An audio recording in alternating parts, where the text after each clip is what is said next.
Good evening, everyone. We're going to start the meeting. Welcome to the August 11th, 2026 Town Council meeting for Piscataway. Please turn off and silence your cell phones during the public meetings.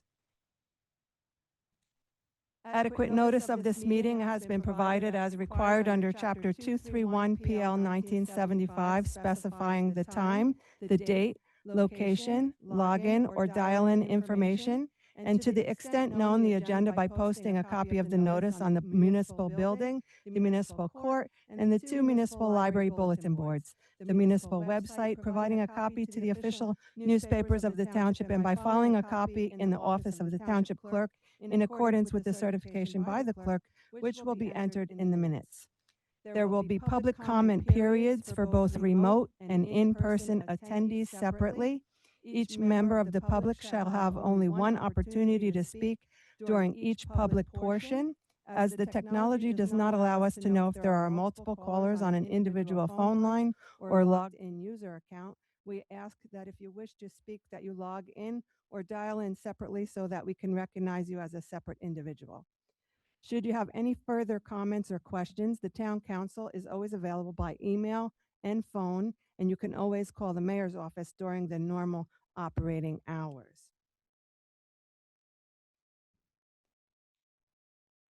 Ms. Cedar, can you please call the roll? Councilmember Cahill? Here. Councilmember Carmichael? Here. Councilmember Espinosa? Here. Councilmember Leibowitz? Here. Councilmember Rashid? Here. Councilmember Urin? Here. Council President Lombardi? Here, and would everyone please join us in the flag salute?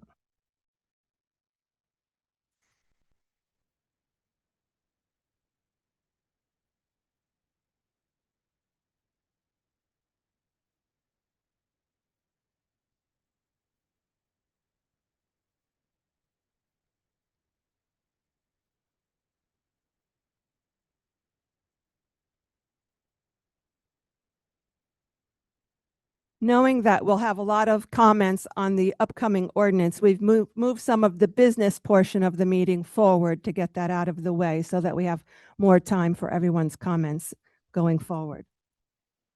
So number 5 are comments from the administration and council regarding adjournment of any matters on the agenda. Do we have any comments from the council? I see them. Seeing none, we'll move to number 6, which is open to the public for comments regarding item number 7, which is the consent agenda items. So at this point, we're going to open to the public for any comments only on the consent agenda items. Yeah. For remote attendees, if you wish to speak at this time regarding the consent agenda only, please raise your hand either on the Zoom app or if by phone by pressing *9 when it is your turn to speak. Hear a request to unmute yourself. Please click your phone to unmute yourself. At that time, please state your name and address and know that you have 3 minutes in which to make your comments. The council or administration will respond if necessary after you have completed any comments or questions. Again, this is only for items for the consent agenda, and we will open to remote.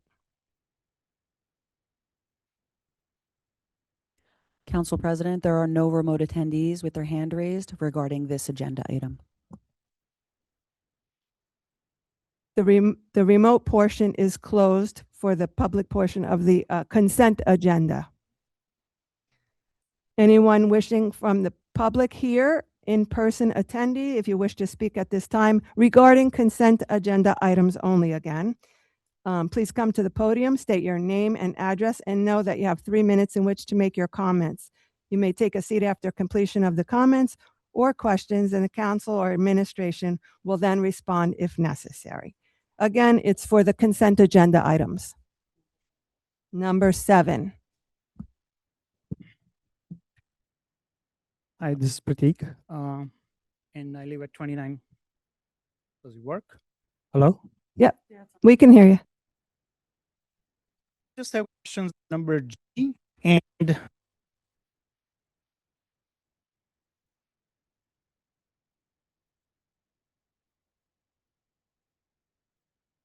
last meetings, I think we pretty much banned any opioid stuff in this town. I think there was a legislation that we talked about, I think probably a year or two back. So I don't know what this money is doing here. That's the first thing. And the second question that I have is, when you're talking about universe ambulance services at $80,000, how much does the ambulance cost nowadays? And what is the cost of staff? Because at 80,000, I don't think so the numbers add up. So I really don't know who runs all these fiscal systems and how do you come up with numbers? And how do you just stack up every year 3% raise without even understanding the underlying problems that brings those costs to reality or to transparency? Because every year now I see every year government ledger is getting distorted every single year, every single quarter, because you're using last line baseline numbers and tacking 3%. And by the way, the government productivity is coming all the way down. And taxpayers are paying more and more to get less and less of government services.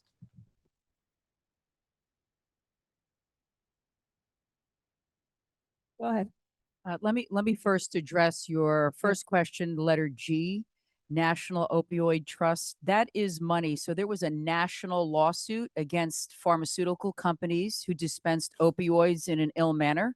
As a result, local governments, including across the country, are receiving opioid settlement funds. Those funds are used to help do outreach. You've heard me speak on a previous meeting. We have an outreach community worker who works with the schools, who educates kids, parents with respect to addiction, opioid use, confidence, maturity, in terms of making smart decisions for yourself. So this is nothing more than settlement monies the township receives. And it's meant for educating the public against about addiction and opioid use. Excuse me. No, please this don't has holler. nothing to do with anything other than monies given as a result of a national settlement. With respect to Zero, the township has a competitive contract for emergency ambulance services. So this is just authorization to extend the existing contract until such time the township is able to advertise for a new one. Thank you for that clarification. Anyone else wishing to speak on the consent agenda? Seeing none, we'll close that portion. We'll move to number 7, which is the consent agenda resolutions. For efficiency, items have been consolidated into consent agenda to be voted on together, and the materials for these items have been distributed to the council in advance of the meeting. Do I have a motion? Motion. Oh, second? Ms. Cedar, can you please call the roll? Councilmember Cahill, Yes. Councilmember Carmichael, Councilmember Espinosa, Yes. Councilmember Leibowitz, Yes. Councilmember Rashid, Yes. Councilmember Urin, Yes. Council President Lombardi. Yes, and the consent agenda passes.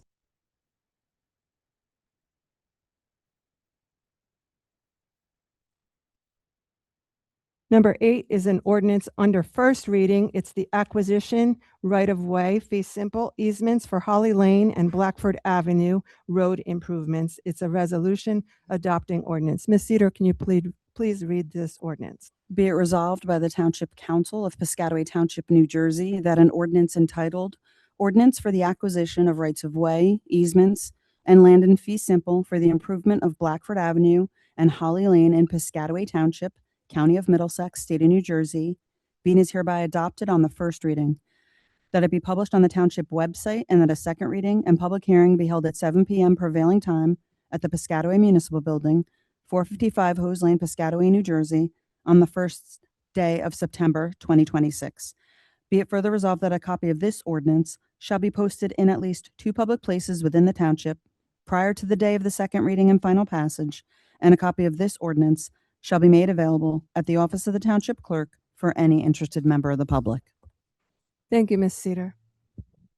Do I have an offer for the first reading? Offer, Dennis. Do I have a second? Second, Leibowitz? Ms. Cedar, please call the roll. Councilmember Cahill, Yes. Councilmember Carmichael, Yes. Councilmember Espinosa, Yes. Councilmember Leibowitz, Yes. Councilmember Rashid, Yes. Councilmember Urban, Yes. Council President Lombardi. Yes, and the ordinance first reading passes. Number 9 is an ordinance second reading, and I'd like to give the mic over to our township attorney who has a few comments prior to us speaking about this next ordinance. Thank you, Council President. So the council's been briefed quite a bit on this. We met with each of you. We also passed a settlement months ago that this is basically a continuing compliance of that settlement. The ordinance does say 83 units, but as we've talked with the community also, we have been able to reduce that by finding units elsewhere to 50 units. After meeting with the community, we also went back to the developer and we have gotten their agreement to confirm with the council that it will be senior housing 55 and up. So in order to reduce any school age traffic coming out of that development and hopefully also reducing the amount of rush hour traffic out of that development.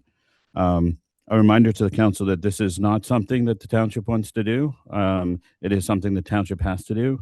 If we don't pass this tonight, we will lose our immunity to builder's remedies, which means that the township will not be able to enforce its zoning laws throughout the township, including at this site, which means that we won't be able to restrict any type of building in any zone and for any density.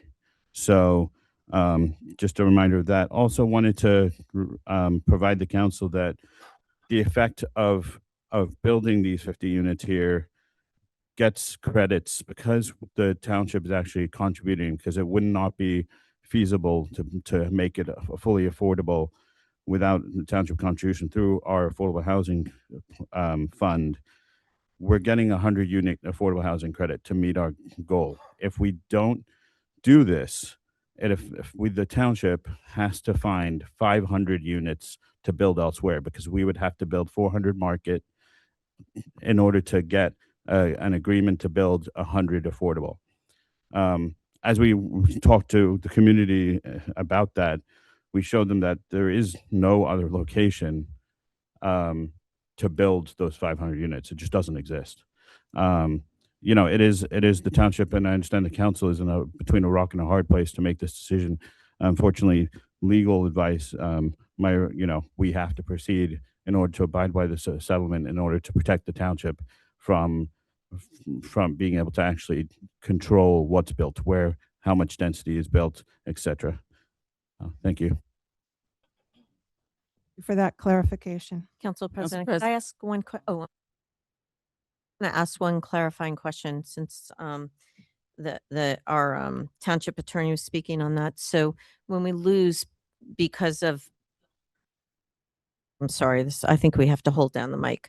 When we lose control, you're talking about for all the pieces of land where developers are already either in the middle of building or about to build housing that would have market and affordable, correct?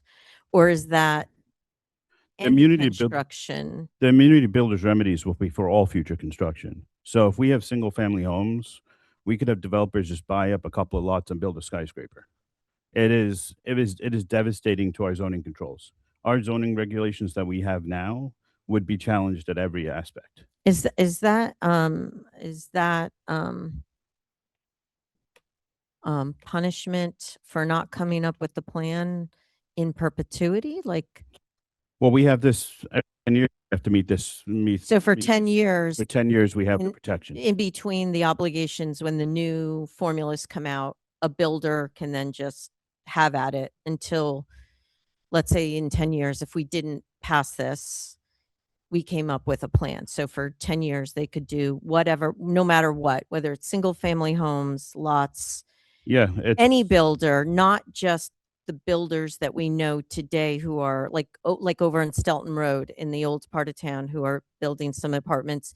We know the old school will be also residential there. You mean that if we don't pass it today, that builder there who's not built yet could also then change and scrap all the plans and do whatever they want? Okay, I absolutely. just wanted clarification. and they would still have to go through the zoning process, but they could easily file in court, and without the builder's remedies immunity, they would win, essentially.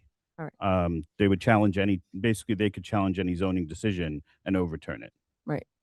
I just wanted clarification on that. And you're referring to the New Market School site. New Market School. Okay, Right. just so people know. Yeah, Okay. yeah. So, Council President, I just wanted to ask regarding the senior, this change being made to it being senior housing 55 and up. You're saying that's going to reduce the traffic for children going to school for those two schools that are about a block away? I mean, it won't lower the traffic to the schools, but it won't increase traffic that from children that will be in that community, because 55 and up individuals tend not to have school age children. So you're not going to be bringing more school age children to the neighborhood. So you're saying that's not a concern now, the safety of the children going forward? I mean, in terms of this developer is still going to have to go through the zoning process. As we talk to the community, we're still going to engage the community throughout the process to get their input. And the zoning board is still going to review, their ingresses, egresses, their parking, their traffic studies, etc. So all of that is still going to be done as the process goes forward. This is just the zoning part for us to comply with the settlement in order to maintain our builder remedy immunity. And the community members will be able to see the plan and have input? Absolutely, that's our intention, Changes. and that's what we said to the community at the meeting. Yep. Okay. Anyone else?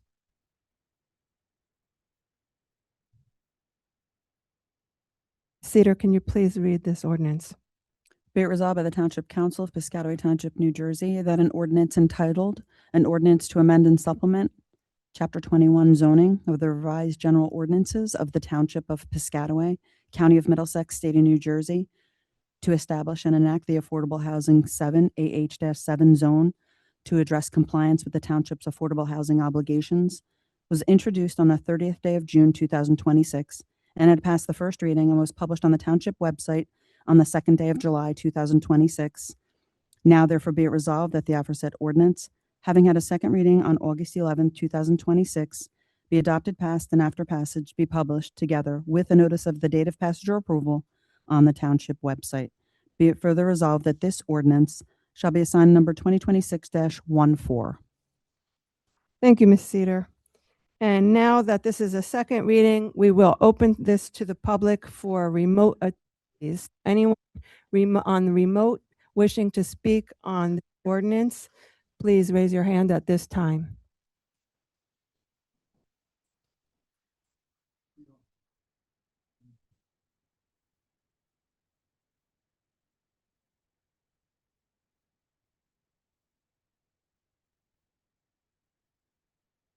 Council President, there are no individuals with their hand raised regarding this agenda item. We'll close the remote portion and we'll now open to the public for anyone wishing to speak on this matter at this time. Please state your name, address, and be advised you have 3 minutes in which to speak. Thank you very much.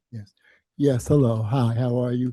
Hello, everyone. My name is Andrew Morris. I live at 410 Highland Avenue here in Piscataway. First of all, let me just say, hello to everyone, because we are Piscataway. All of who you see here, all of you are all of us. We are all here for Piscataway. You are Piscataway, I'm Piscataway, the gentleman here Piscataway. We all Piscataway. So we have to work together to come up with a solution on this thing. And it's always the last moment. This is it. We had 4 hours to make a decision, or else going to Hades. And know that everyone in town is being affected by this, not just this group here. Yeah, but there's a little problem. So I will review a few of the most important areas. Yes, we understand the state is requiring Piscataway to provide housing. Size and location are the key issues here. Location are the key elements in all real estate. The location of a 50-unit apartment building, a half block from a school, generating over 100 cars put all students' lives at jeopardy. So the location of this project is poor. It's going to put all the kids that we know in jeopardy. It is so near. It is so near a school that it's in a school zone, a school safety zone. And what is the purpose of a school safety zone? Google. A school safety zone protects children, families, and staff near schools and lowers the traffic. In the school's safety zone, this place would be, if it goes through, would be built within the school's safety zone. It is that close to the school. So it seems ironic and completely opposite that a potential danger would be built in the school safety zone. It's just opposite to what it's made for. The zone is already exists. The development is too large for its location. That is the problem.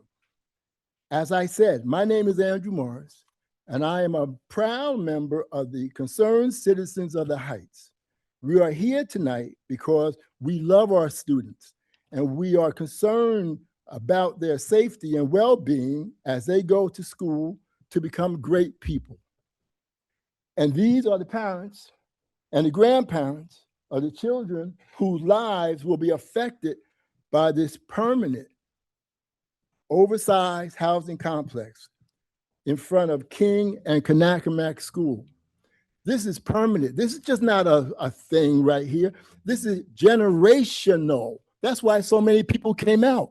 They're going to be affected. You'll be affected, but forever, for generations yet to come. There's a little girl here now who's only 4 years old. She's going to start preschool, but she's going to start kindergarten next year. It's going to affect her. Kanakamak.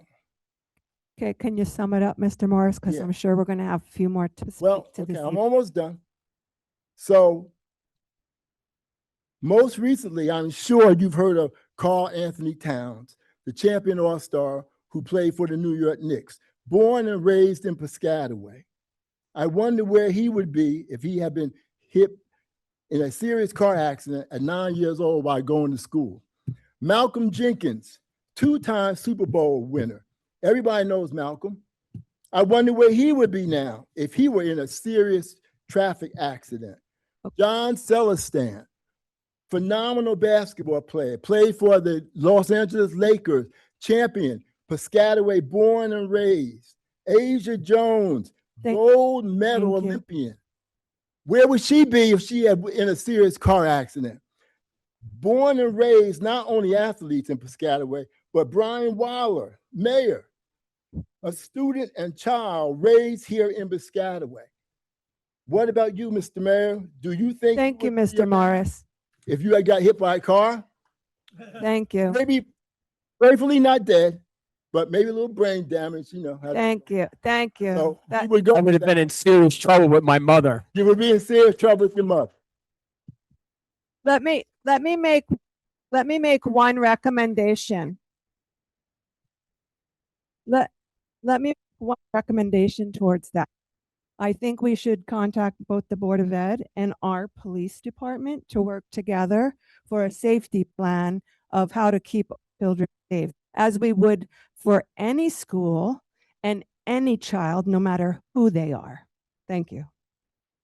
Yes, Council President, I would like to add to that as well. I mean, I'm looking at the pictures here in the petition, and it seems like there's a current problem with the safety of the kids and how the traffic is being organized in front of the school. So I 100% agree with you that I think it should be.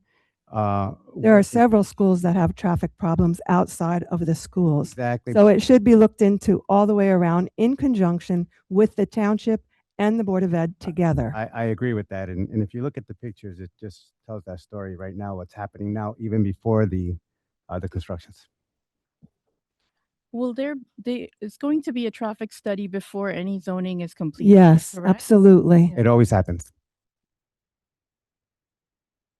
Go ahead, sir. Please state your name and address. Syed Ahmed, 399 Highland Avenue. Good evening, council members and Mr. Mayor. I stand before you tonight representing the pulsing, anxious hearts of the Heights residents. Look at the room tonight. We came to you first with 30 residents, then we came with 50. Tonight, we stand here by hundreds. We're not nameless special interest group. We are a united group of hardworking taxpayers, families, and registered voters who decide the political future of this town. Let the record be entirely clear. The town has known since 2015 that our community vehemently objects to this unfitting three-story, 40-foot structure, yet you chose to ignore us. In 2020, you overrode our objections, rezoned to cram 8 houses into this site instead of 6, so the builders can make more profit. Now you are rezoning again to shove a massive 50-unit apartment into the exact same undersized lot. You are using a state mandate as an excuse to profit a private developer while completely crushing the families of the Heights. Over the last 2 council meetings here, the planning meeting over Zoom, directly inside Mayor's office, we have laid out our undeniable objections. We're not against state mandate or affordable housing. Our most terrifying reality is safety and infrastructure failure. Our residential streets are extremely narrow. Flooding this exact block with 100 additional vehicles creates immediate severe safety hazard for young children walking to MLK and Kanakamak. Furthermore, we have shown you pictures of current condition, parked cars on both sides of the street during peak school hours or weekend worship hours at our 4 neighborhood churches. The proposed apartment building will create massive traffic spikes and will trap ambulances and fire trucks in the impassable bottleneck. These severe emergencies delays will cost human lives, and losing even one life to a preventable traffic layout is too many. Compounding this danger, we are already experiencing severe flooding from overbuilding on undersized lots. Forcing this massive development into this parcel will catastrophically worsen the flooding. This vote tonight is your heavy moral obligation to ensure a disaster never happens in our neighborhood. Remember May 14th town council meeting.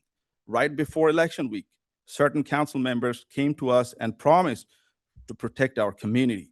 We trusted you. We went to the ballot box and we voted based on that promise. If you vote yes tonight, you will break our trust and leave a permanent scar on the hearts of the families of this room, and we have long memories. When the next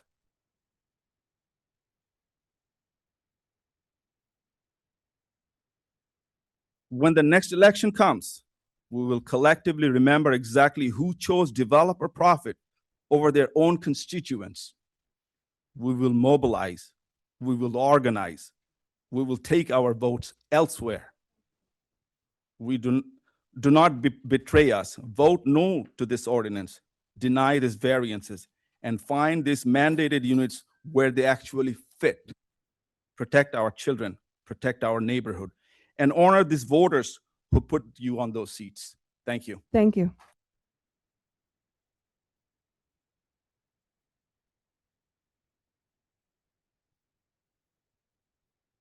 Hi, my name is Annette Rion, 502 Runyon Avenue.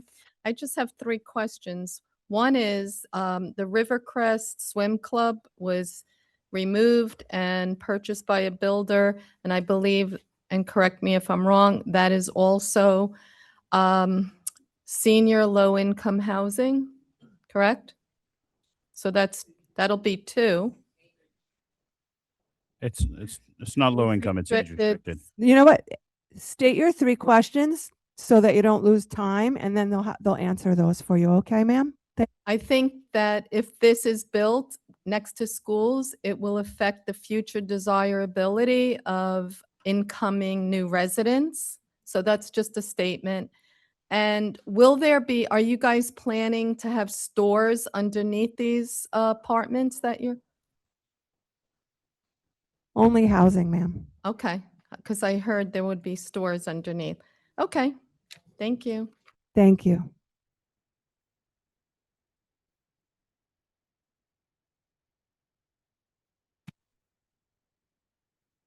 I'm a resident of Piscataway, and this again, this whole affordable housing, I'm sure residents of our town have issues. I'm sorry, can you state your name and address?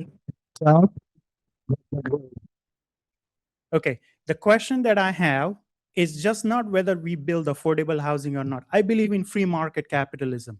Capitalism creates prosperity. In a $5 trillion economy, why do we need affordable housing is the first question we should be asking by lowering standards of living. And this problem of people not able to afford housing, that's a problem between employee and employer. We have created HR departments, compliance, audits, bank managers. Still, people don't have money. And they still need to go and live into affordable housing, huts proliferated by government mandates. I want to also understand definition of a suburban town. When people moved out of New York City, they wanted a suburban. What that means is no house or the density, high density housing should be available where people can drive in cars, not walk. If they want to do that, they're more than welcome to go back to New York City, Dallas, or any other city like Chicago. All these developers, you know what they do? They hire politicians and then they say, oh, it's not my problem. It's people who are asking that. When we ask problems for senior citizens, well, let's ask this. How come they cannot live in their own homes right now? What is stopping them? We are talking about affordability crisis here, again created by inflated taxes and your ledgers that are distorted like there is no tomorrow. And there is no accountability right now that you will take, but you're going to build buildings after buildings. This mayor, he built those warehouses and he claimed that he won the case in the court. This was his history. Not a single soul for last 4 years have walked into the building. There is no jobs created. That money was wasted. These are the track records.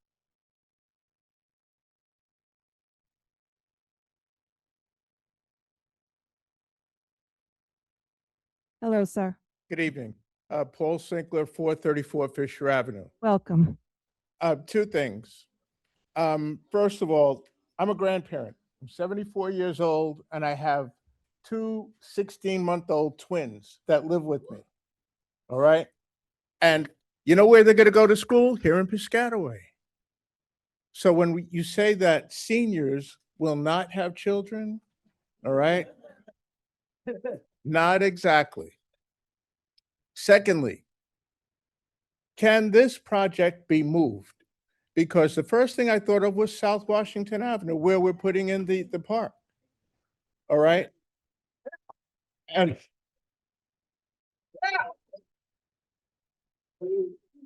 it's accessible. We can't build houses on the, where we have the park. It's Really? not able.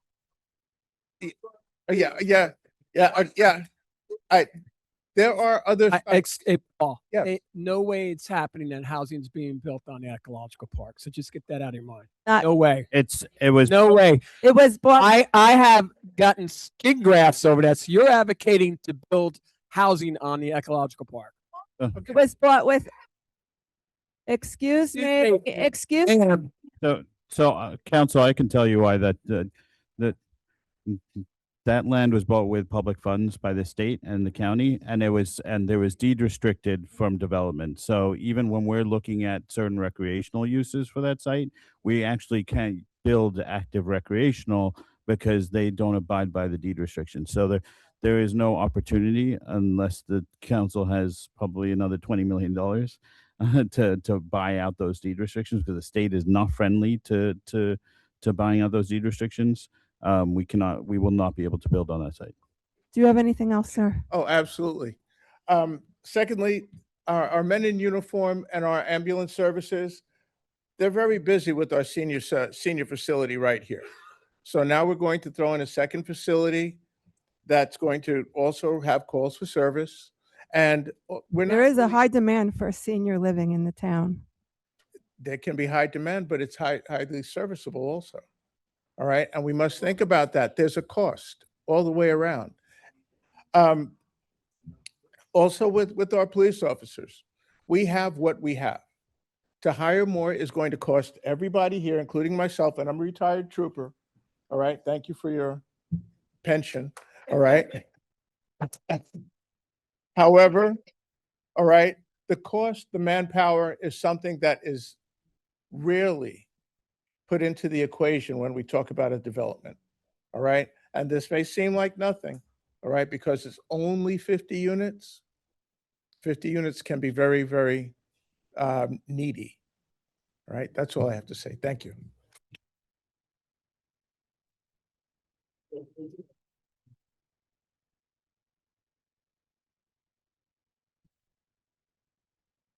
Wow. Okay. How's everybody doing? My name is Brian Fortney, 731 River Road. I have one question. We have a lot of development in the township of Piscataway, a lot of rentals. We got to pay taxes. We're homeowners. What about, is this going to be rentals for our seniors? Or are they purchasing these houses and they're going to pay taxes like we do? Or we don't have an answer?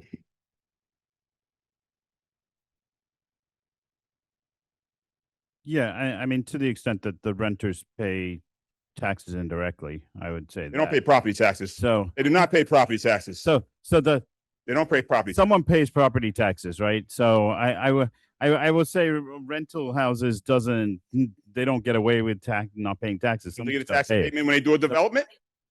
But to the extent that that discussion hasn't been finalized, we're in the very preliminary stages.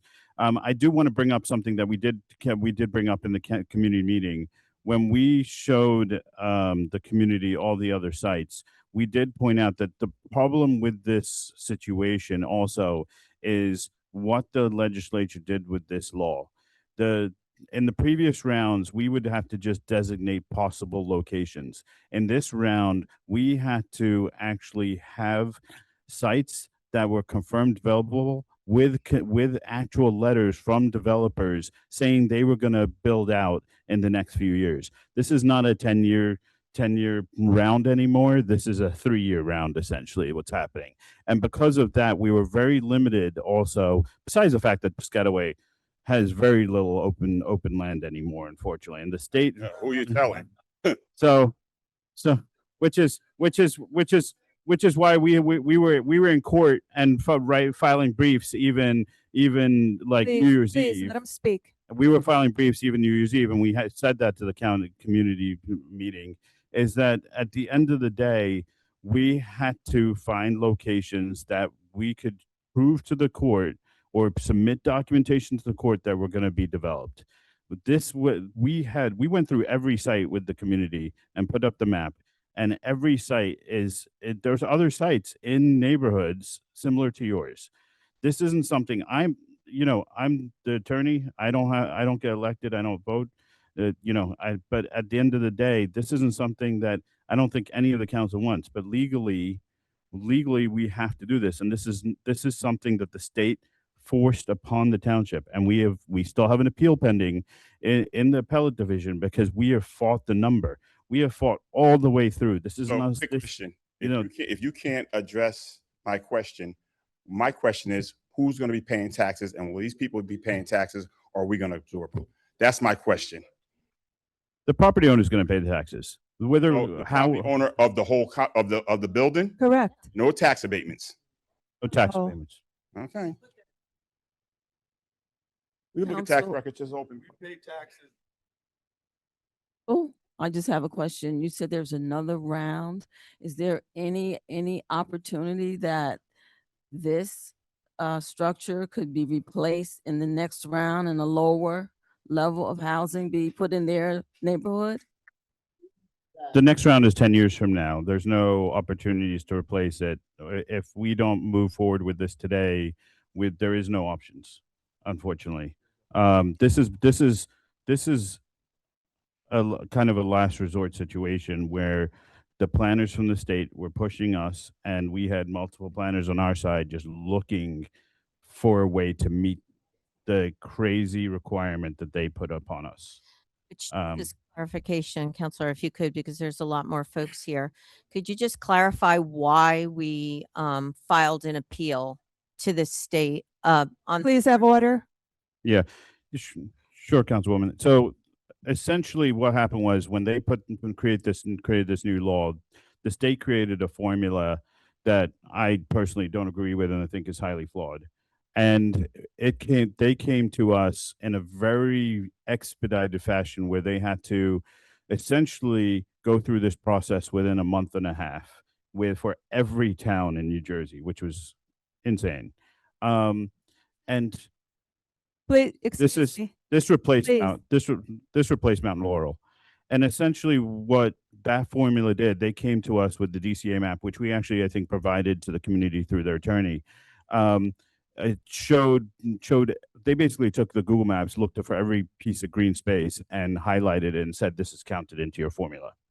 In And spaces that could not be built upon. yes, absolutely. Even town public space right here in the middle of town hall, and even wetlands. Even it was so our planners then had to go back and basically exempt each of those areas, and then we went back to them and said, okay, this is our formula. This is your formula. We're applying it to really what's developable land, and we're coming up with a number closer to around 300. We then presented that to the court and the state planner, and they refused our number, and they went back to their number, which was calculated based on a misinformation, and they stuck us with 539 affordable units. Now that's a 20% requirement on affordable housing for any developer. Remember, this isn't us building. This we have to get developers to build because we're not paying for it. Okay. And so essentially, the only way we get them to build them is we have to incentivize them to build, and we can only require them to build 20% affordable, which means 539 units multiplied by 5 is the number of units we have to build in town. Right, because it's something, the formula is like every 6th living dwelling would have to be affordable. Yes. So in order to get to the 500 number, yeah, with a developer who's looking to make money, it would be marketplace, and then every 6th or so would have to be affordable. And then my follow-up question to you is, when was this new formula, like how did the new formula come about, if you don't mind me, just for clarification? The legislator passed the law in 2025, probably earlier in 2025, and implemented pretty quickly thereafter. And do we know how they decided what the formula was going to be? I do not know. I just know the bill was passed. I do not know how the formula was created. We'd have to talk to the state legislature. Thank you for the clarification. Go ahead, sir. Hi, my name is Dr. Abhay Patki, 58 Lincoln Avenue, Piscataway, proud resident for last 26 years.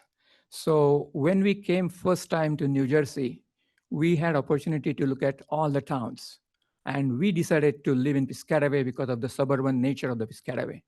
My 2 kids went to the school right from MLK, Knollwood, Kanakamak, and Piscataway High School. In fact, my son ran track with Mr. Mayor's son for 3-4 years.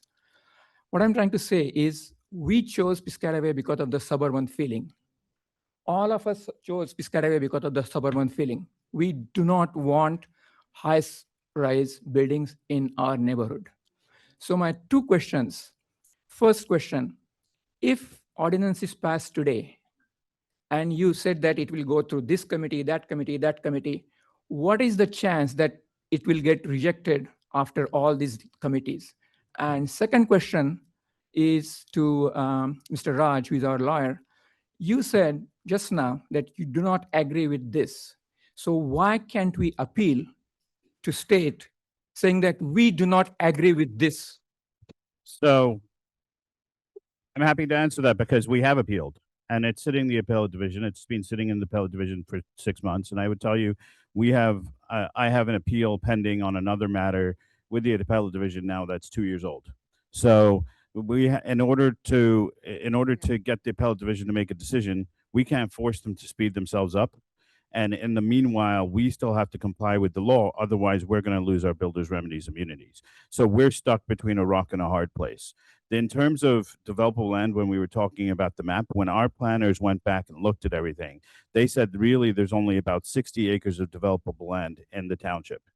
Out of that 60 acres, the court basically said, well, you need to get letters showing that a developer is going to actually build on that property and build the number of units you're designating for that property. Now, not all of that 60 acres is actually being designated or in the hands of a developer that's willing to actually write a letter to agree to the court to actually build. So we were limited significantly down from that 60 acres to what we had to meet the number on how much land we had. It is, I mean, I will tell you, and I told the community at the meeting, we had, I think, 4 lawyers, 4 planners fighting the court like throughout this process. And there was not time periods. This didn't happen over a year, didn't happen over 6 months. This happened over probably about a month and a half. And so, I blame the state legislature at the end of the day. So and why can't we all this explain to the court saying that this is pending, stop it right now, till this happens, till the decision is made? We asked the court, and the court refused to provide an injunction. So we can't. For no lack We of have tried. trying. We have tried everything you've asked. I literally. This is the point where we have to comply in order to prevent that builder on the property that we're actually talking about today from building whatever he wants.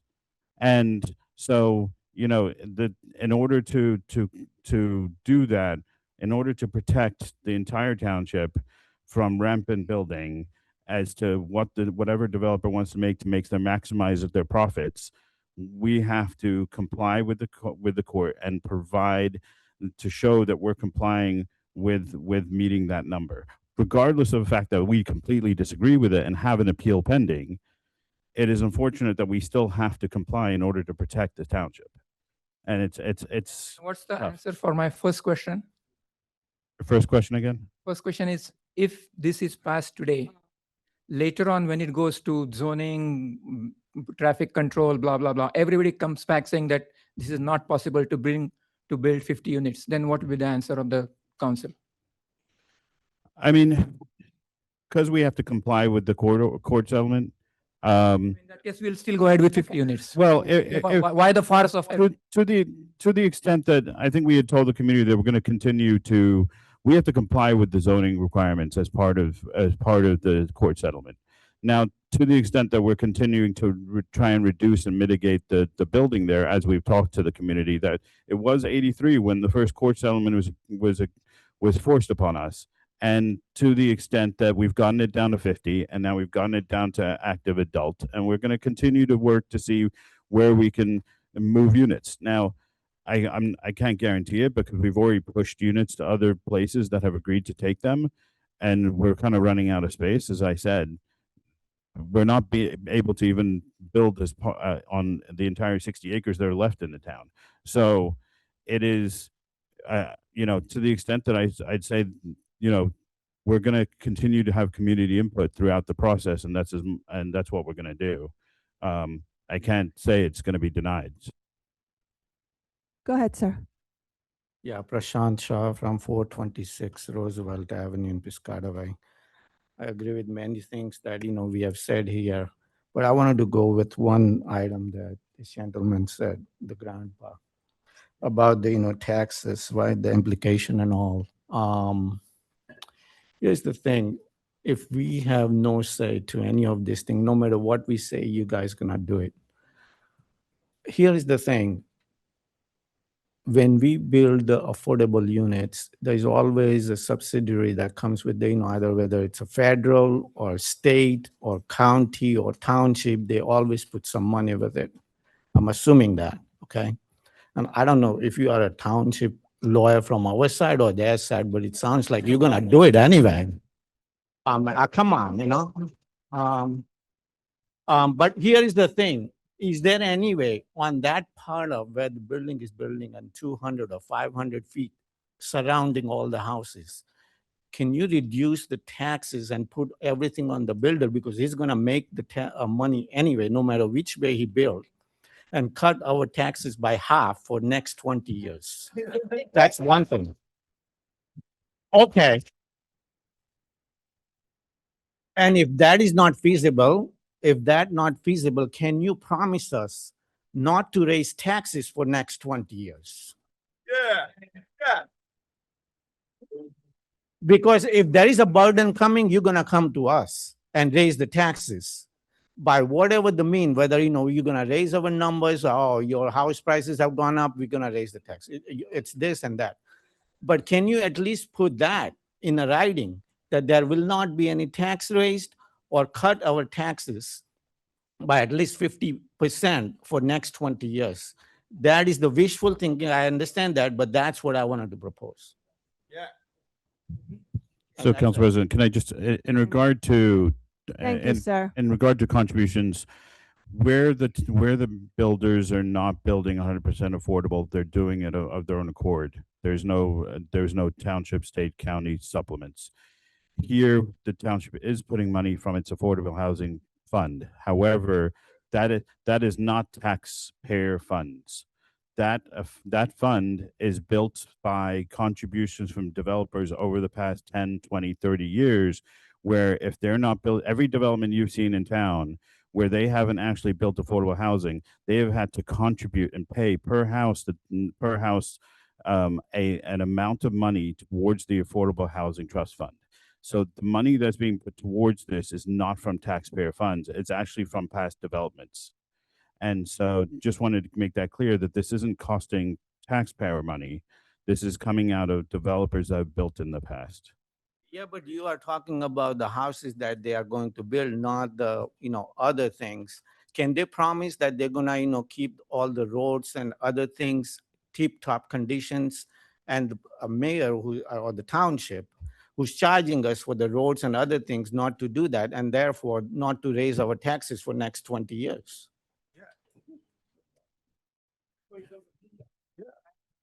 Of course not. Thank you, sir.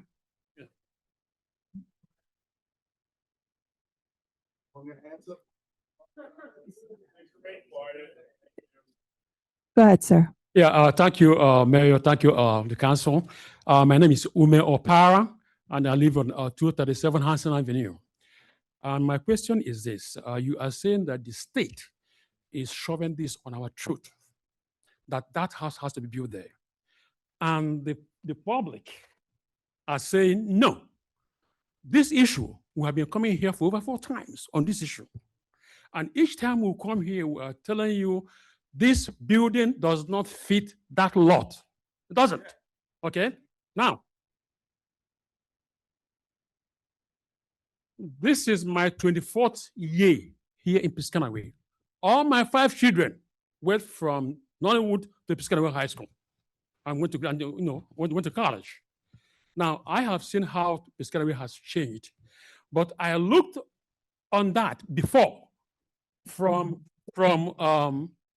the street where you have the Martin Luther King, all the way down to Deborah. There's a canal. If you build anything on that aisle, it's gonna flood the whole place. Okay, despite the traffic. But what I'm saying is that if the state has to shove this on our throat, and you believe we're a democracy, we have to vote to put you in office, and we have to put you in office, and then you do what we want. Then how can you, with the state, shove this on our throat?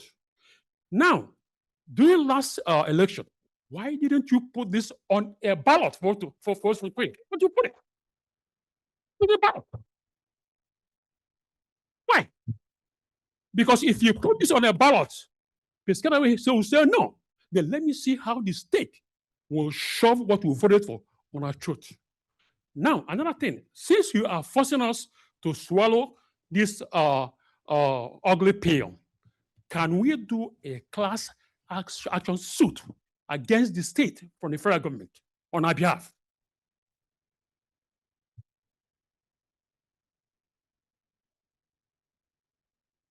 So, Council, in terms of timing, I don't think there was an opportunity for the township to even put a ballot question on the ballot. Listen, I want to explain why. You have to understand, as I've said before, I'm not changing what I've said. The state legislature passed this bill in early to mid 2025. We didn't know how bad this formula was until the state, the DCA, issued the maps. because we just saw a formula. We didn't know how it would be applied or how they were going to apply it. This DCA was meant to send us those maps in the summer of 2025. If we had seen them then, maybe the council could have said, okay, this is really bad. We're going to try and get a ballot question on, because you have to understand there has to be a time period before you can even get a ballot question on. It's a significant period before you can actually put a ballot question on with the county. Even regardless, even if there was a ballot question, the legislature had already passed the bill. Okay, so even with a ballot question, the only thing it would do is try and get the state to actually repeal their bill, which, to be honest, I don't think they were going to do. Besides the fact that we didn't get those DCA maps until November, late October, November. I think it was November actually, because we scrambled at the point we got them, and we were waiting for them, and that's why there was only a month and a half turnaround. That's why we were filing briefs on midnight of New Year's. We had attorneys. None of my office slept over the New Year's and the holiday week. It was a disservice to all the townships, not just us, on how they did this process. We didn't have an opportunity to go to you guys. We didn't have an opportunity to fight it. We filed our appeal. We didn't even get our appeal heard before they kept continuing to push the process on us. It is, yeah, I mean, I'll leave it there. Okay, I have another thing. When somebody is convicted to be killed, to be killed in a court, do a murder trial, before the person can be executed, people can always go for an injunction to relieve that person from being killed until further notice. It is done. This time around, you have a noose on our neck to put that 50 apartments in that place. When you do that, what are you saying? That you have to swallow the pill? Then I'm saying that we can be able to file a class action suit against the state from the federal government for doing this on us, because this is not a fascist government. It's a democracy. So we are saying no. You can't force no truth. No. And I will tell you, listen, if we Thank you, sir. and I will tell you that the best place to go is the state. If the state passes a bill next year fixing this process or fixing the formula, and then they recalculate the formula and we have to reduce our amount, maybe we can fix this situation. But the problem is right now we have to comply. And with it, in terms of criminal conviction, we're talking hypotheticals. I mean, I don't want to go into every hypothetical. We'll be here all night. But to the extent that's a criminal trial and this is civil, there's completely different rules in terms of and standards in terms of what you can get for an injunction. And at the end of the day, it's the court's determination and discretion. It's nothing that we get as of right. Council President, I just need to shed some light. There was, I believe, another 50 towns up in North Jersey who were contesting their numbers. I believe up in Bergen and Morris County up there, and it went all the way up to the state Supreme Court, and they were turned down. Similarly, the government is corrupt. Please don't holler out from the audience. Anyone else? Good evening, everybody. Good evening, Mayor. Good evening, council members and staff. Good evening. My name is Pramod Kumar. I was resident for last 26 years. I'm a resident for last 26 years. I used to live in School Street. Recently, I moved just a few months back to the Highland Avenue, 226 Highland Avenue. The reason why we moved is because School Street is like a busy street, and I wanted to come to little quiet neighborhood or and I came here and I was enjoying, and suddenly I came to know that this ordinance and they're trying to come up with the new buildings. Can I hold like okay? And then what this is clear, I want to mention only one point: traffic. Traffic at the intersection of Morris and the Route 18. It's very deteriorating. Every time the traffic light comes, we have to wait for 2 minutes at least. Going anywhere, So mostly I commute in the mornings to the shop right or Walmart or my gym, and I see lot of traffic, and the only accessible way for the residents beyond YMCA and the library residents till the River Road, they have only access through the Morris Avenue. Morris Avenue Road, get or Route 18 North. So these two, that's the only point.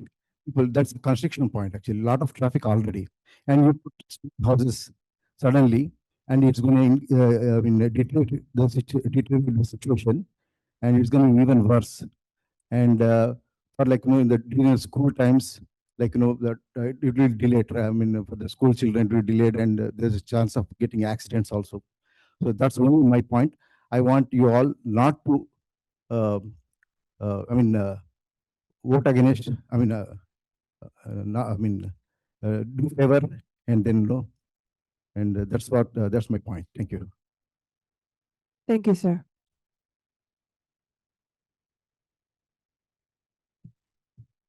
Mike Darbig, 19 Lincoln Avenue. Just a Welcome. few questions for you. Like in the few, I understand the gun is against our head right now. We have a situation, but for the future, can we require for every warehouse that is built that 50, affordable housing is built at the same time, possibly next to it? Can we do something like that too? I'm sure we all want it right next to the warehouse. Put it next to the warehouse. Put it next to the warehouse. Every warehouse that gets built, 50 affordable units. You're not going to get a warehouse. Something like that. But my other question for you is, and I understand it's going to take a while to get to that point, but who owns the property? We own this property that I'm standing on right now. Is that correct? Piscataway doesn't own this? No, none of the properties have been built on, just the Piscataway doesn't own any of them. No, This property. is where I'm township- standing. Yeah. I see a lot of grass all around here. I see a lot of grass. I propose, if we want to be good people for Piscataway, I'm sure no one in this room would be upset if we donate the front of this land and we build them all right here, make it look just like the Nellen. We pack as many. Let's build 100 units right here. The mayor can look at it every day. All you council people can look at it every day. And you guys can be stuck in the traffic. And I'm sure not one person in this room would vote no. Put them all out here. Right? But a perfect solution. We own this land right here. The guns against the wall. We're up against the wall. Is there any problem with doing that? Do any of you guys have a problem with doing that? Does anyone in this room have a problem with them building them out front? Anyone? Anybody? Put it right out front. Put them right up to the sidewalk like the Nellen. We could have like a little town area, and it could be our little town low income section right here. And they could bother all you people. And the greatest thing about it is, if there's any crime, the police can just walk right over. We're going to save money on gas. It's going to be the safest low income section in the world. I just want solutions. Everyone's complaining. I want to come here with solutions. Are you insinuating that low-income housing are bad people? I'm just saying, from the mayor, I'm insinuating from the Motel 6 situation and our extended stay situation. And that's not my words. I heard a lot of stories about it. So that would be great. Thank you. Council, I think people don't understand what affordable housing is. I want to give the council or the community an update on what affordable housing is. It is not always what you consider low income. And I'll give you an example. A four-person house in low income, and there's different categories, but on the high end, for someone to meet the restrictions to go into affordable housing, that family can make $123,840. This isn't housing right now is not a situation, and I'm sure all of you realize it, is not a situation where poor people are not finding houses. It is normal middle class people. And this affordable housing is not, unfortunately, the individual there is basically insinuating that it's poor crime-ridden people in these houses. These are families that make money Okay. Oh, well, I just wanted to give the community an understanding of that people in this affordable housing are going to be making decent salaries. They just can't afford what market is in New Jersey, unfortunately. Order, please. Order. Go ahead, ma'am. Good evening, Latif Smith from 270 Roosevelt Avenue. I have several questions. One, though, is for everyone on that panel, how many of you have literally, not in print, but in actuality, see the piece of property that we're here fighting about? It's right in my back door, literally. I walk up my house and I could throw a stone, but I wasn't sent a notice. That's how close I am. My neighbors were sent, and they had to be right, catty corner to get a notice. I wasn't sent a notice. So I would think the township need to somehow ratify that instead of this, how many feet or square feet you send it to, extend it out so that people within the vicinity gets a notice. That's number one. You brought up the situation that we need to get the Board of Ed and the fire department out there. God bless Millie Scott. When our kids were in school, it took Millie Scott every semester to walk my block that we're complaining about to get it clean so that at least the kids could walk down the street to go to school. Now imagine it's not clean. We have right now, the woods are up. The guys come out once in a while, clean it. But when I walk my grandson to school, I have to hold him because there's not enough space when everything is up for the car, him, and me to walk in the street. Now, this is what we're fighting about. It's smaller than the parcel right over there where the senior center complex is. It is much smaller.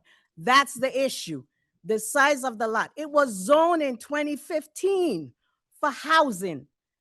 So how did we get it zoned back to apartments?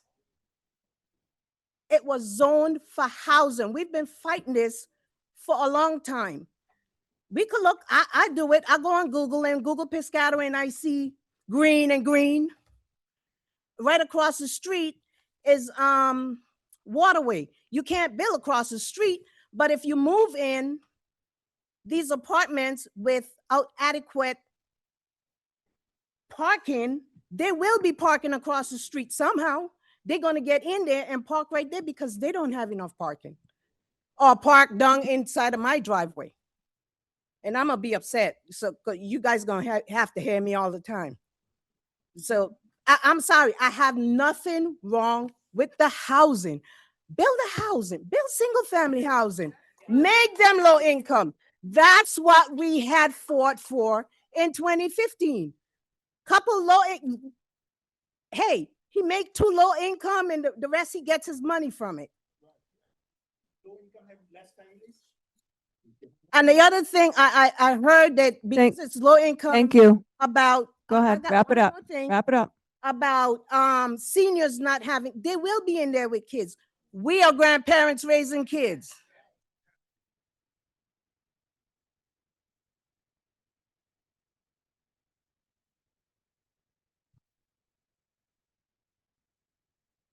Good evening. Good evening. Loretta Gray, 318 Rivercrest Drive. I think we can all agree tonight, we all know it's a tiny piece of land and it's too big of a building. The solution is to find some more units that we can put somewhere else. Because I'm wondering if in 2015, those 8 single-family houses had been built, what would we do today? That land would have already been taken up. So I know that the land doesn't belong to the township and all, but I know on Park Avenue, there's quite a large piece of land right across from the YMCA. If you could distribute some of these units so that there's not so many on that little piece of Macedonia land, it might help. So that's all I have to say. Thank you.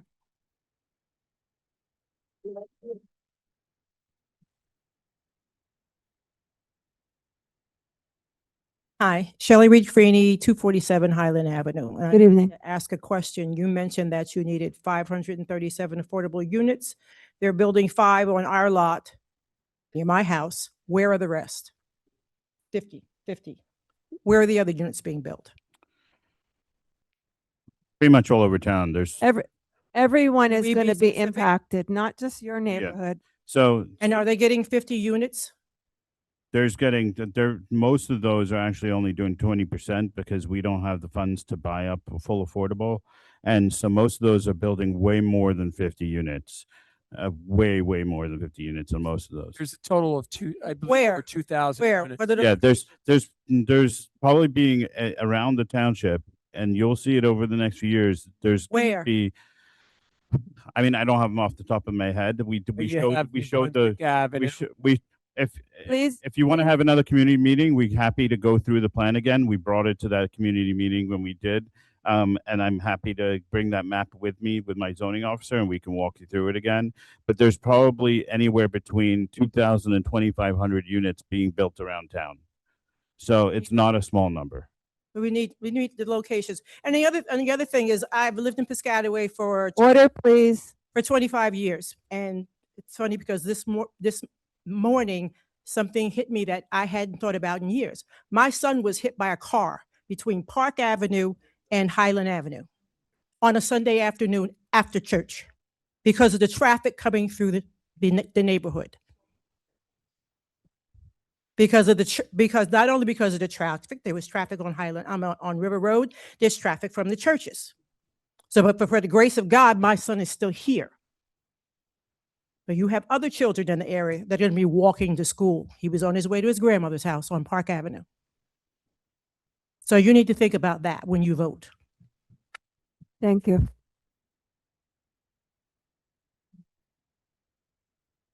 Hi, good afternoon. My name is Esther Niels. My husband is John. We're at 240 Highland Avenue, and it seems as if we're between a rock and a hard place. And we only have to resort to what legal actions that are left. I understand that the state has put a lot on us here. I say us because the council supposedly represents us. So I see where the state has put a tremendous amount of pressure upon all of us. But after listening, I'm looking at it from a legal perspective, and I know the state and the courts and all have limited us to what we're able to do. Now, my question is, now I understand that the state required an X amount of housing, but they did not specifically say exactly where those developments should be, correct? We had to designate them and provide consents and agreements with developers within a period of probably 2 months. Okay. So to the extent that they just showed us a map of what was developable, which was completely wrong. No, they didn't designate where the building should happen. Okay, so my thinking is that the council or the township has decided the number of units and where the number of units will be located, correct?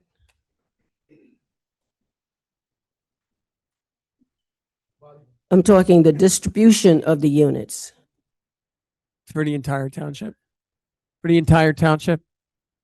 Yeah, I mean, we're talking 50, but I'm saying wherever the Don't unit. hold me to it. My memory here. There's going to be XYZ units on South 2nd Street on the Piscataway Denellen border. There will be 3 different developments on South Washington Avenue. I'm sorry, Mayor, excuse me, maybe I wasn't clear. I was asking whether or not the township actually had to state that there will be X amount of units at this particular location and X amount of units at that particular location. So XYZ locations. Did the township have to identify the number of units that would be go into those particular locations for the state, So, for the it's- courts? So the township, I will say, didn't have the right to tell the developers, you have to build X number of units. Okay, so And what? so, I'm sorry. so for that reason, we had to work with each developer to see how much they would be able to build or would be willing to build. And to that extent, we literally ran out of space. Okay, now that leads to my other question. So other than the bottom line dollar amount that the developer is stand to gain, what other restrictions? I mean, they had to identify, you had to work with the developers on how many units that each developer would put in whatever position that they, whatever property that they owned. Am I correct? I mean, we were negotiating for affordable units, yes. Okay, So, I know you're restating affordable because that's what the state requires. yes. That we were talking about affordable. I Yeah, and we understand were that. trying to I think in Bergen maximize. County and all because for the state. we were trying to reduce the number of units around town, period, right? Okay. And so we were Okay. trying to negotiate to build as many affordable units in each location as we possibly could. Okay. What I'm trying to get at is the whys, the how comes of the number, the enormous number of 50 units at that small property, as opposed to more distribution of units. So in other words, if we cut, other than the bottom line, I know that developer is not going to want to deal with this other than what he can make on the It bottom. was originally 80 units proposed for that, I'm and then sorry, but I'm down not to talking about, 50. excuse me, I'm sorry. I have to stay focused on this one because I got so many things going around in my head. But I'm talking about the, I'm concerned with the distribution of the number of units in the different locations. And therefore, I'm saying if the council is responsible, I mean, the township is responsible for how many units, who decided that it would be 50 there, 160 there, or did we just pull it out of a hat?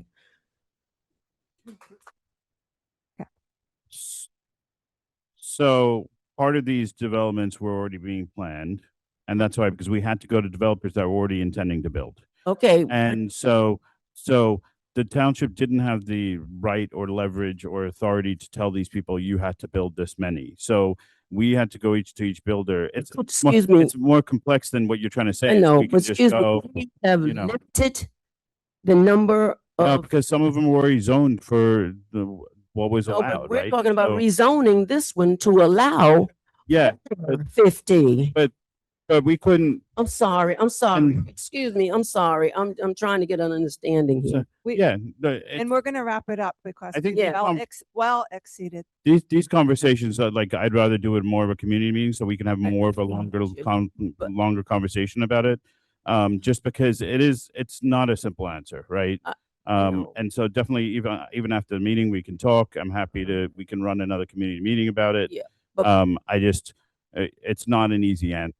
I understand that, but could I please have just a quick answer as to, other than the bottom line of the developers for 50 units, what are we as a township going to do to restrict the number of units there other than the 50? Who negotiated the 50? Who decided? I mean, I know you guys got them down, you said, It from was 80. yeah. I know you came down from 80 to 50, but why can it not be down from 50 to 30 and 25 or 5? Because- In all the other areas, why could we not put 2 or 3 other units over there? Well, that's how we. Lessening the units on that's- that small property. But that's how we got it down from 80. We went to the other developments and we pushed for Okay, it. then can we And- go back But we and put can't another? we can't force them to do it. These are didn't private say land, force. private Okay. developers. We tried. Let's talk about it further. Thank you, ma'am. Time is bad. Thank you.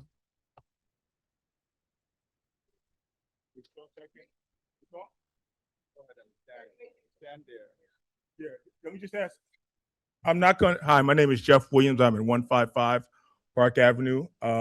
I'm not going to go into the statement. I was going to say, I just wanted to ask one question. Have we now, if this gets passed tonight, have we satisfied our obligation for affordable housing, senior housing throughout throughout Piscataway? Or do we still need to look for more units elsewhere? Have we, whatever the number was, whether it's 500, have we satisfied that number in the township, throughout the township? Or are we saying we still got to look for another 400 spots somewhere? We are. It's an easy question. It's easy. It's It's yes or no. It's easy. It's easy. Either we See, it's never an easy question. Well, it is because you said we had to give a certain amount. Yes, certain number. yes, we did. So did we satisfy that yes. number? Yes or no? It's not. It's an easy question. Yes, no, it's not an easy question because I'll tell you, the thing is, at the end of the day, we have to meet the settlement compliance. And so in terms of the compliance of the settlement, we have another few steps to go. As in where the units are allocated, yes, this will finalize it. And this will this will continue to keep our builders immunity remedies. But in terms of like, is the settlement done and tied in a bow? No, we have continued steps to go. That's why nothing's ever an easy question. I know everybody's really trying to pin me down to an answer that you can catch me out on, but unfortunately, and this is why I'd love to have conversations with you so I can explain things, because nothing's ever an easy answer, unfortunately. Yeah, but how many units were we mandated to have in Piscataway? That's what I'm asking for. 539 affordable, Okay, which so means that how many out of 539? And math is my weak subject, but I can't add subtract. How many do we have? Whether you're saying committed, and I understand what you're saying. Do we have 539 units even committed? I understand all of they them may are not be built. Or all of them are allocated, designated, and committed so far. Yes, they've all been submitted. There have been letters submitted by all the different locations committing to the full number. That's why we're going to keep this immunity. All right. Thank you, sir. Last call.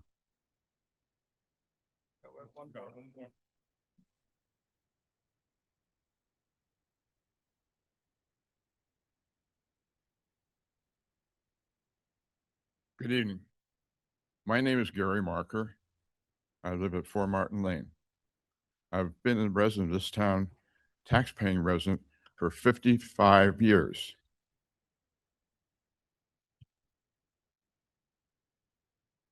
I would like to think that we have more common sense applied here.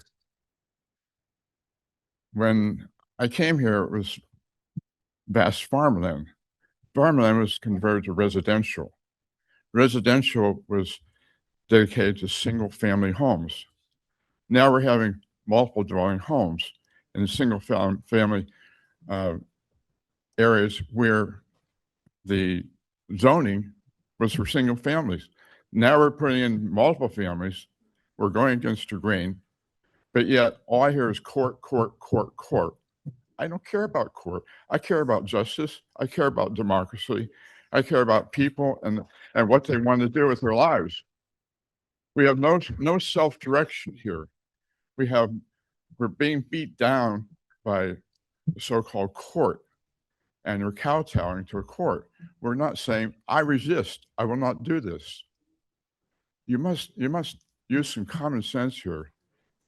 You're voted in office, we can vote you out.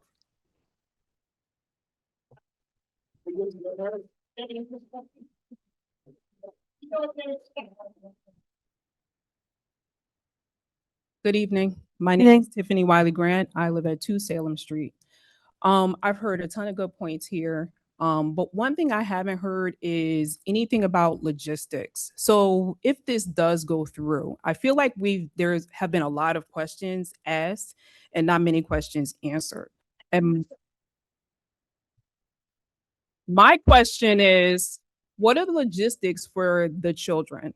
Having construction during the day is very disruptive to their education. I've seen it firsthand. It's very disruptive. How long is this going to take? How long does it take to build? What happens to the walkers who are leaving King's School and Kanakamak every day? What happens to the high school kids who are coming and picking up their siblings? Where is the safe pathway for them around all of this construction, around all of the people who are going to be constructing, around all of the steel, all the things that are going to come in? How do the parents get back and forth to work on time when they have to drop off their kids? The buses can't get to King's School. They sit in the line and wait. So how does this even look? I feel like there's no actual plan in place. The plan is just, we don't have an option and that's it. So we're going to build. But we need to know what this looks like for our day to day.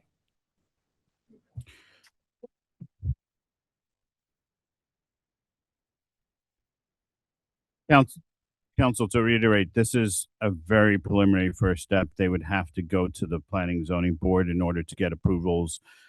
We would work with the community in terms of comments and critiques. And then in terms of those concerns, as the construction and the zoning and approvals and construction approvals go forward, you know, the community and you would bring those concerns up, and we would work with our construction departments. When they get construction permits, they can set restrictions and controls on how they construct, and we can work through all of that.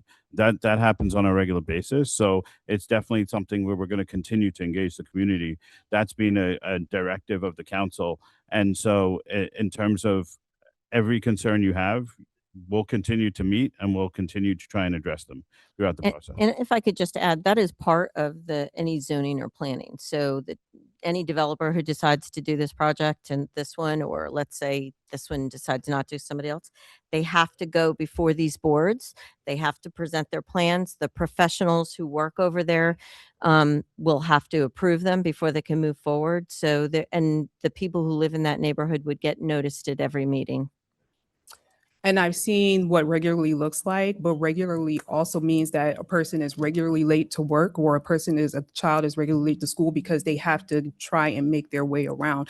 I'm just saying there are a lot of other dangers. But that's what the planning and zoning is for. I understand that, but what I'm saying is that by that time, decisions have been made. The development then comes. There's nothing in advance for us to make any real decisions. No, that's what those meetings at planning and zoning are, before they start building. So they'll come before planning and zoning, and the people in the neighborhood will be noticed about I this understand. meeting. I'm just saying that notification is not the same thing as a choice.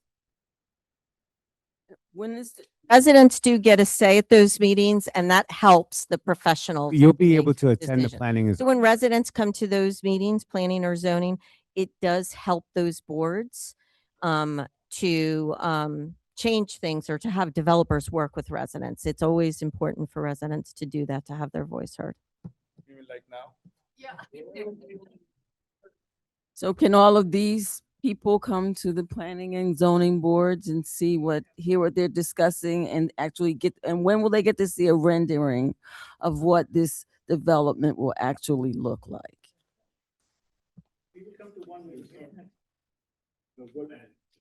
In terms of where that process is, I don't know. We're in the very preliminary stages of this development. So once we have an idea of that, we can definitely tell the community and set up those meetings. Excuse me, sir, you have one public portion. No, I understand that. I just wanted to add what she said. No, you're out of order, please. I just need the understanding then. I'm not going to ask you a question. I understand that. Anyone else at this point? I'm Yalin Yi, 122 Overbrook Road. So I have 2 points. The first point is, can you please clarify what the builder's remedy is about? So it seems like it's being a trump card being imposed on us, because if we don't go with that, we lose that status and we get more buildings.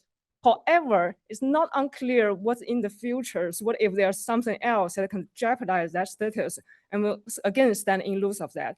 And also at the same time, and it seems like because we want to keep that status, so regardless what coming out of those future planning zoning meetings, we have to comply, because otherwise we lose that status.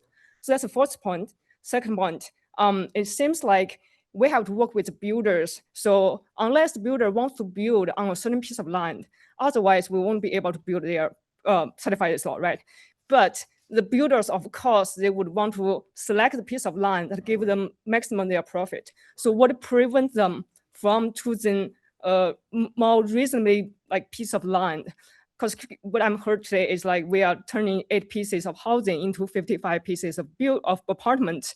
So of course they want to maximize that. So those are my 2 points. I appreciate the clarification. Yeah, so to try and simplify builder's remedies, essentially builder's remedy immunity, to the extent that if we lose the immunity, and what the immunity is basically saying builders can't use a need for housing to try and basically violate or exempt themselves from zoning laws. Right now, we can say we have zoning laws and you've got to be regulated by these zoning laws. What would happen is if the immunity disappears, we have zoning around town. That zoning basically gets thrown out the window.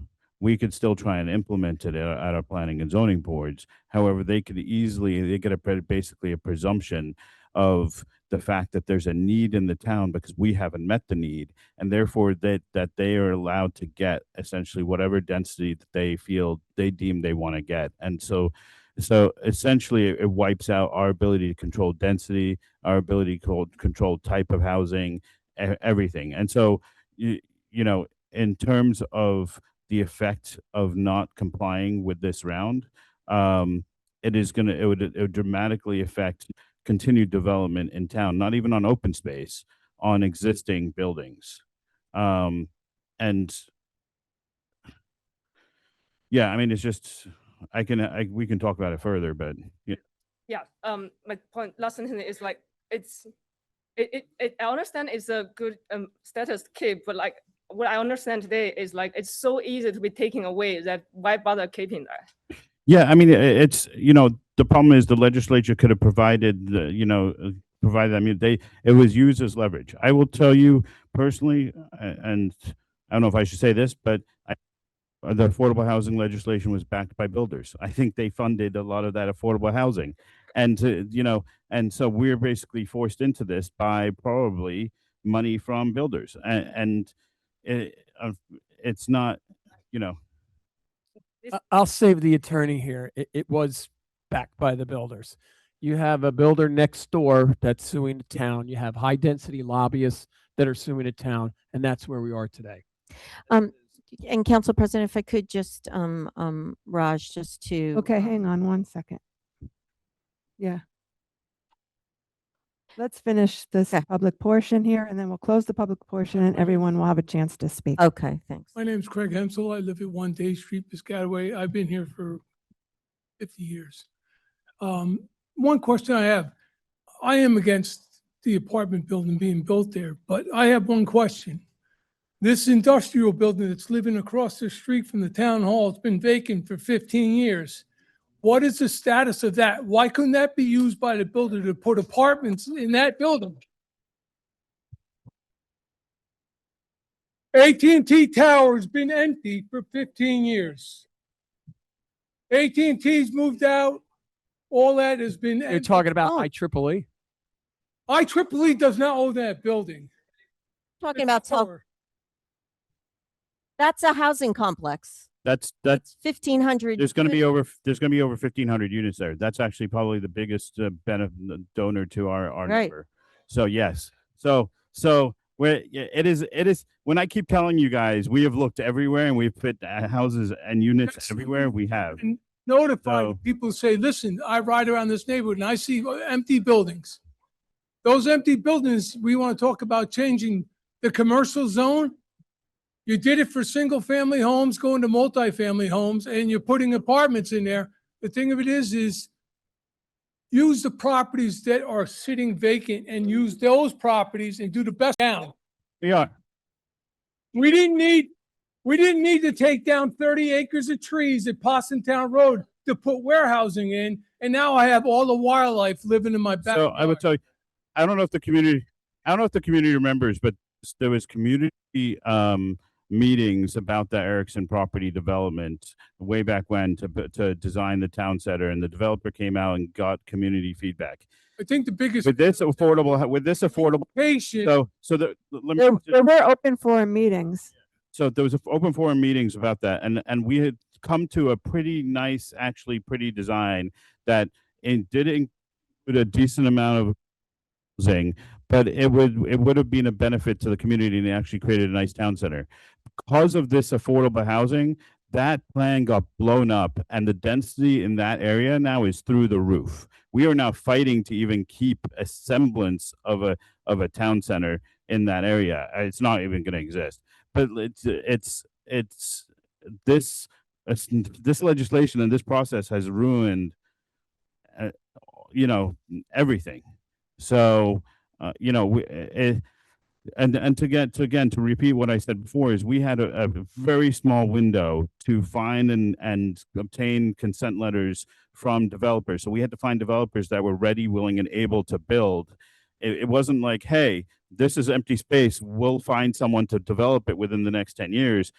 That was the previous round, that we were able to do that in the previous round, and that gave us a lot more opportunity.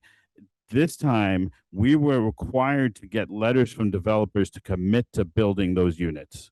And it caused us a massive issue. And it shortened the amount of open space we could even look at in terms of building. I mean, we can definitely have more conversations, and I'd love to have another community meeting where we can discuss it. But we are between a rock and a hard place. Okay, Thank you. The public portion is now closed. And we'll now have comments from officials. Thank you, Council President. Just a couple of things that I wanted to, talk out loud so that the rest, not in any way would I expect folks to be accepting of this, because it would make me very upset as well. And I've lived here for 26 years and have put 0 children through school and have paid my property taxes every year with 0 children through school. This is not the position that this council has wanted to be on. We know that not only does the state have a housing crisis, it is a crisis across this country. And this last cycle out talking to residents, as you guys have talked about, and the truth is, it is your vote. But as I spoke to residents in parts of town who shared your same desire for suburbia, it was also a conversation about the reality of folks being able to live in a decent place and to be able to afford it. The requirement here, I think minimum, the counselor said, was somewhere around $120,000. That's a lot of money for most people to make, right? And when I was buying my home, my husband and I didn't make that money combined. So the issue here is much broader. And I understand the anger and anxiety. I'm not going to be able to assuage that, but there are folks that, in addition to this housing crisis that our state has, and it is across the country, there are lobbyists that lobby our elected officials in Trenton for high density housing. There are at least 3 that I'm aware of that do that. And so when you have people who are paid to lobby for high density housing, affordable housing, the politicians in Trenton are listening to that. And the formulas that have come about through these suits may or may not have been at the percentage without those lobbyists going down to Trenton to lobby for this. As I knocked on people's doors and just talking about that, they said some of the same things that somebody else here said. I left Newark, I left Plainfield to come to live in suburbia. I mean, I lived in Stokes Forest for a while, so this was a city for me when I moved here. But I will say this, is that there's not anyone on this council that I know is saying, well, we don't make money off of this, and we're not in bed with developers. Somebody sort of mentioned that, but that's just not the case. This is a very bad situation, and it could be tremendously worse for the township as a whole if we don't try to comply with this law, with this round. Is there a possibility for some change, as the counselor said, maybe in a year? There might be. What I was really disheartened about, and one of the residents here talked to me about it last time off the cuff, said, I wish they had just built those 8 houses. But I will tell you that there were people in that very neighborhood who fought the 8 houses, Correct. who came out aggressively against the landowner. And so I'm not, listen, I'm not pointing fingers to anybody. But I'm not saying that this is what's happening because of that. I'm trying to say is nobody likes the building this and that. And again, I'm not trying to change your mind. I'm just trying to explain to you, Michelle grew up in this town. I've lived here my entire life. Okay. Sharon's lived here all her life. Frank since 1970 something, same house. It's not fly by the seat of your pants people just up here making a decision. This is a bad decision to have to make versus a catastrophic one for the entire town. And again, not trying to change your mind. Your vote is your vote, and that, of course, is what you have to do. But we do even have in this town people who reside here who work for organizations who lobby for high density and affordable housing. And it is a hard road that we have to, walk on here to comply with the law, understanding that as a council, most of us here, maybe not all of us, would have never thought to fight for that particular formula. And Raj has fought for this town, and that does not going to make you feel any better. But he has done his due diligence to fight for every resident in this town. And that's all I want to say. I'm not here to change your mind, just trying to give you an understanding of a very bad situation that this council has found themselves to be in right now, based upon these laws. And and again, there are lobbyists down in Trenton who do this for a living. Thank you. Anyone else? I would just like to say, I understand what the township is, what position they're in, but I also understand what my residents are saying. This is not their version of the suburbia that they dreamed of and looked at and bought homes in. And they have concerns about that. They have concerns about the aesthetics of their neighborhood with a multi-level structure there. It sounds horrible. I wouldn't want them on my street. They have concerns about kids walking down the street, going to school, even if it is senior housing. I just heard seniors are raising children too. So I think it doesn't matter what we say, what position we're in. These residents are not accepting of it. They don't want it. They have valid concerns, and I agree with them.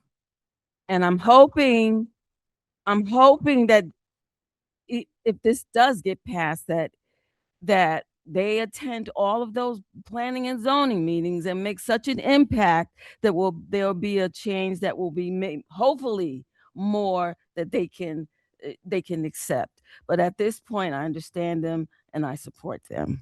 And I urge the council to not pass the second reading. Anyone else? I heard the residents, and I heard majority of them are not against affordable housing. Rather, it's a legitimate concern about the potential congestion. And I hear you, and I know because my kids attended MLK and Conackamack. So I understand the situation. It's not the affordable housing, but it's the location and the lot. So totally understand that. I hope that you will keep us accountable and make sure that the traffic study is done, and that we can address those issues, because there are things that we can control and there are things we cannot control. So things we can control is the traffic. They are, the township can work with the police department. We can do things to make the traffic and make that whole area safer and the traffic more bearable. So please keep us accountable. And lastly, let me just say that we are definitely in a very difficult position here, okay? It's not only your neighborhood that's going to be affected. I admire you all for coming out and having the passion for your neighborhood, but it's going to be many other neighborhoods in Piscataway that are going to be affected too. So if we were to, every time we're going to build something, the whole neighborhood comes out and says that we can't put it there, where is that going to leave us? Okay? So I've lived in Piscataway my entire life. The house where I live, I am having an apartment complex built at the end of my street. Complex. We're not talking 50 units here. We're talking hundreds of units at the end of my street. Okay, that's in South Plainfield, but that's for their affordable housing piece. Okay, and I'm also going to be bordered by the Newmarket School. So we're all being very, very affected, and every neighborhood's going to be affected, and they're going to be by other schools too. So, I understand your concern. I admire your passion. I said, but we're in a very, very difficult position here.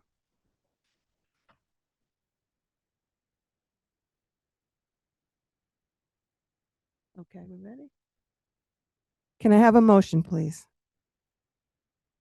I'll make a motion. Can I have a second? Second. Here, can you please call the roll? Councilmember Cahill, Yes. Councilmember Carmichael, No. Councilmember Espinosa, Yes. Councilmember Leibowitz, Yes. Councilmember Rashid, Yes. Councilmember Urin, Yes. Council President Lombardi. Yes, and the ordinance passes.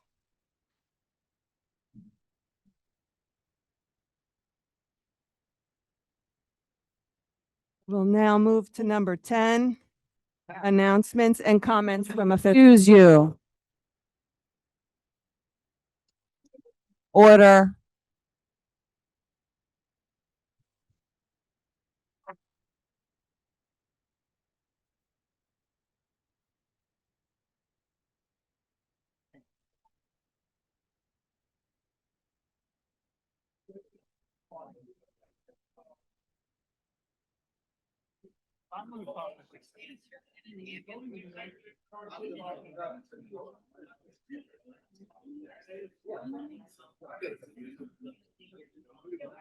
Number 10 is announcements and comments from officials.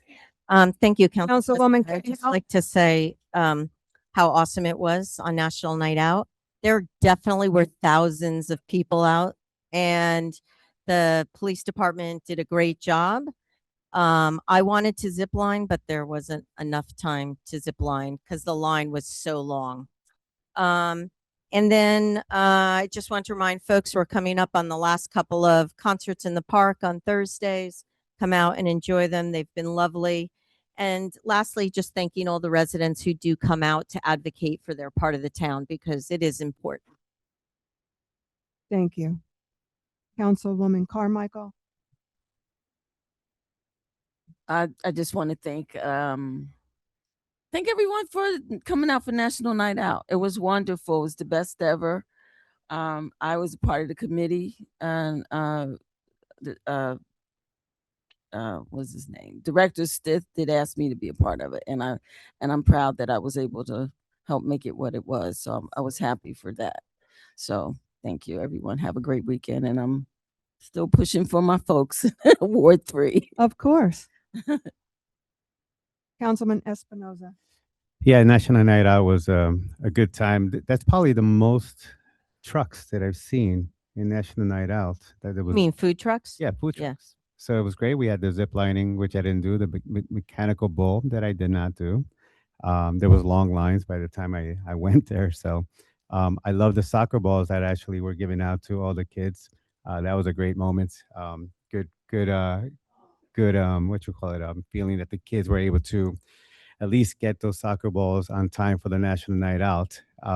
And also just another reminder that September 26th is the bike tour, Piscataway bike tour. So hoping to see some more registrations. You can go to the Piscataway website and register there. Thank you. Councilwoman Leibowitz. Just a reminder that the township concerts will be coming out on the 20th and the 27th. We have 2 left. They're great. They're really a lot of fun. People of all ages come out and dance and really enjoy the time. And so we have to enjoy this rest of the summer. Thank you. Thank you. Councilwoman Rashid. I just wanted everyone to know last few weeks of summer, let's enjoy it and stay safe. Councilman Aaron. I have no comment tonight. Mayor. Excuse me, a couple updates on some of the road projects. Love Guard, the contractor believes he will be finished, or his company will be finished sometime early October. We had an issue out there where one of the storm drain pipes actually collapsed. So thank God we're fixing it before we do the final paving. Patton Avenue, we have a glitch out there. There was a gas line that now needs to be moved. So we're waiting for PSE&G to go ahead and move that. And then we're still hoping that the contractor will have that finished up in October.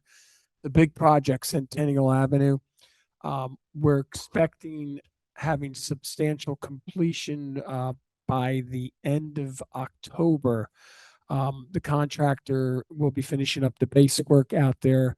He's waiting for the upgrades from PSE&G for the power for the 2 new traffic upgrade of the 2 traffic lights at Knightsbridge, and also by where the Kingsbridge is. Once that happens, then they'll go in and do final paving. They're looking to do that the first full week of November, weather permitting. We have a couple other projects out there. DPW is expected to finish up on Hamilton Boulevard out there within by September. We will be paving. We're doing the 88 new ramps, handicap ramps on the balance of West 4th to the Plainfield border. Once that's finished, we're going to go in and mill and pave to the Plainfield border. On Rock Avenue, we're going to be milling and paving from West 4th to West 7th. And there's a whole slew of other projects out there that get underway. We're still waiting for the utility companies to come and start installing over at Green Acres in preparation for the comfort station out there. So we've been waiting for over 9 months now. So there's a backlog. We're still waiting for at least 15 to 20 utility poles that have to be moved. Some that have been dating now 2.5 years, where they're out in the middle of the roadway, and that's on Verizon. We're trying to work with Verizon to get that moved. Once that happens, Public Works will go in and mill and pave those streets there. I know one's on Glenwood and over there on Wayne Avenue. There's a couple other key ones. So we're busy between the engineering department and Public Works. And that doesn't include some of the milling and paving that the county did on New Market Road and West 7th within the last couple of weeks. So that's pretty much with the update. Business Administrator.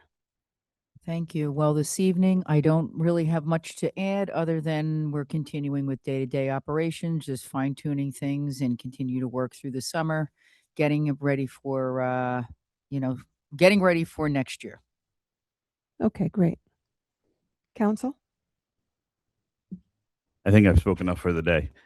So no comments. And again, I want to commend everyone who put together National Night Out, our police department, our emergency services personnel, and all the volunteers that made it such an amazing evening here in Piscataway. Kudos to the Newmarket Fire Department for getting the kitty out of the sewer this week. I don't know if anybody saw that. Thank you for that. And continued concerts. They have definitely been a good time. Hopefully they're not quite as hot as it was last week.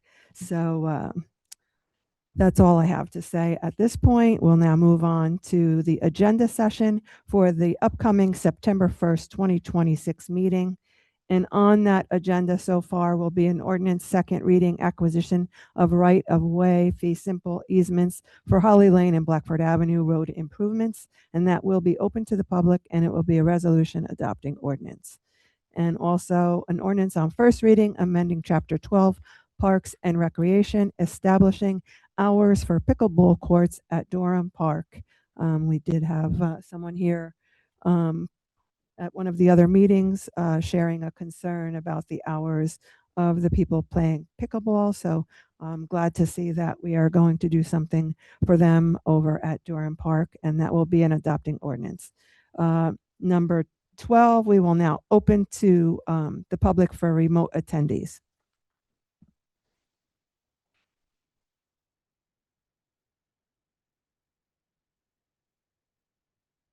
Council President, there are no remote attendees with their hand raised regarding this agenda item. We're closing the remote portion, and now we'll open to the public for anybody in person that anyone wants to speak on any matters. Please come now. I guess I'm showing up a lot. It just shows the frustration in government. But anyway, I'm going to start with few things. First, your name, please, and address. Pratik Patel, 29 Redwood Road. I have few comments as it relates to taxes. So the people who are 60 and over, pretty much they are freezed and they don't pay much taxes through abatement. Kids who are under 25 and under, they're pretty much drowning in student debt and car loans. So who is actually paying taxes? That's number one. The second thing is, if there is any chart, because I'm sure government people in government likes acronyms and charts and whatnot, in last 3 years, the taxation has gone up by 35% or more. Has the income gone up by 35%? So that means you are basically drowning people and basically taking money away from their savings and capital improvement. It gets worse. I own homes and I believed in capital. When I came to this country, let me tell you this. My grandfather was a producer. My father was a producer. I'm a producer. Okay? And despite of all this, through the taxation, basically the way the government is taking money away from citizens is very crafty. You're draining our savings. You're draining our future retirements through all these creative ways and saying they're saving taxes, but it's not. I own my personal home, which was paid for, and I own 2 additional rental homes. When you're talking about crisis in affordability, 2 of my tenants who are working, I don't know whether they work in Piscataway or wherever, they haven't paid rent for past 2 months. There is a $13,000 receipt. So if you're talking about progress, if you're talking about economic development authority and all this kind of stuff, they can't even pay rents. What kind of economy are we going to create? And then when you're collecting all these taxes, by the way, if you go onto Washington Avenue and the pond is filled with algae, is this the government that we should look for? Collecting $8,000 in taxes? $8,000? Seriously? Give me half of the money back. I'll do a better job than what you guys are doing and your builders are doing. And put those lobbyists into military organization institutions. They don't belong there. They're just talkers. And I understand all this legal framework and shenanigans that have been produced by the state today. All of these guys produce absolutely nothing of value. And don't take me you as a person. I'm going to go one by one of when I came to America, everybody was a producer. I ask all of you guys who are sitting in chat, do you produce or do you trade somebody else's good? What do we produce in this town today that we can trade with other town? Produced. Telcodia is gone. There was a data center that is gone. We have 2 million plus square feet that is the design company that is gone. HP is gone. What are you bringing in with all this tax money? Homeless people? Affordable crisis that you are manufacturing? And then you're using state? Who is state? Some corrupt lawyers in Trenton? Do you guys have any shame? Do you guys look at ledgers, what it's telling you? If the price is telling you that we can't afford it, you still go through green light. If I'm driving a car, and if I'm driving in a 50-mile zone, driving 70, he's going to give me a ticket. There is no economic ticket. You are incentivizing this. Thank you. This